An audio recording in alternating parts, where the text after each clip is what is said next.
Pemirsa, kita akan kembali menghubungi Arief Budiman, analis Cipta Dana Sekuritas untuk mengetahui bagaimana kemudian respon pasar terhadap kabinet kerja yang baru dibentuk oleh Presiden Joko Widodo. Ya, Pak Arief.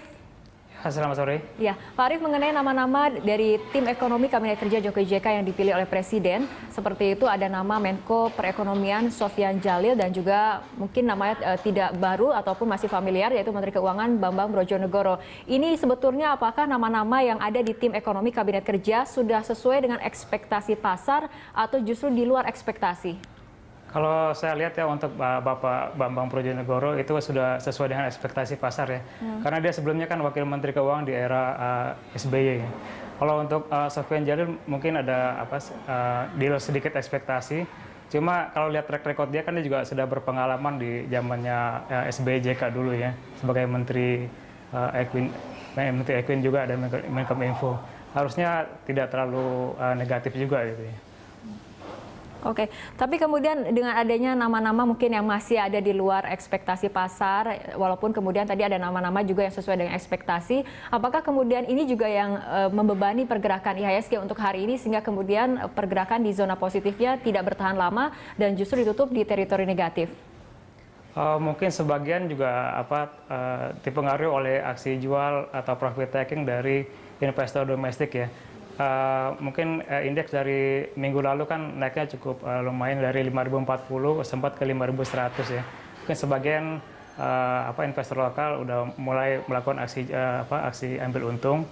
Kalau kita lihat asing hari ini masih ada net buy sekitar 670 miliar ya.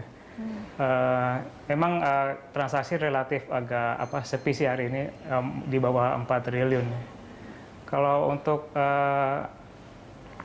kabinet sih mungkin memang nggak perfect seperti yang diinginkan pasar. Cuma kan ini sudah cukup seleksinya cukup ketat ya.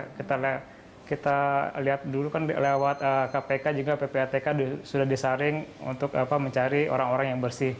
Kalau pengalaman itu juga kan nggak semuanya juga harus pengalaman. Kalau kita ingat dulu waktu SBY juga mulai dari jadi presiden juga banyak orang-orang nggak pengalaman, tapi kan dalam 5 tahun berjalan akhirnya terbukti bahwa mereka bisa kerja gitu.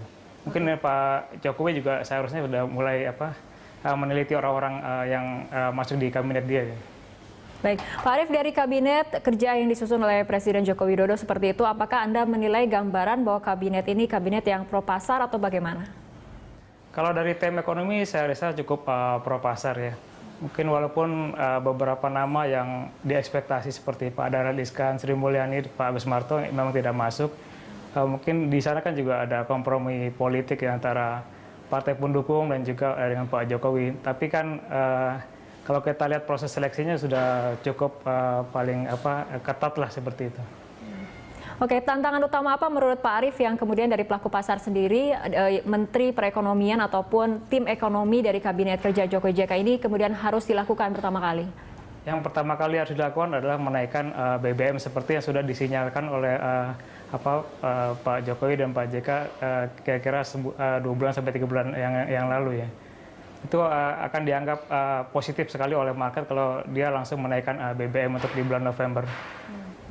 Oke, artinya prioritas utama adalah mengenai harga bahan bakar minyak seperti itu ya Pak Arief ya. Ini untuk prediksi besok kira-kira IHSG masih akan dibuka ataupun berada di pergerakan teritori negatif atau pasar kemudian mulai melihat bagaimana kinerja dari kabinet Jokowi JK? Iya, kalau untuk melihat kinerja mungkin terlalu cepat ya karena baru 1 hari mulai bekerja gitu ya. Untuk hari esok ya nanti akan terpengaruh juga oleh sentimen dari saham global nanti malam seperti Dow Jones dan Eropa. Baik, terima kasih Pak Arief telah bergabung dan berbincang bersama kami dalam Prime Time.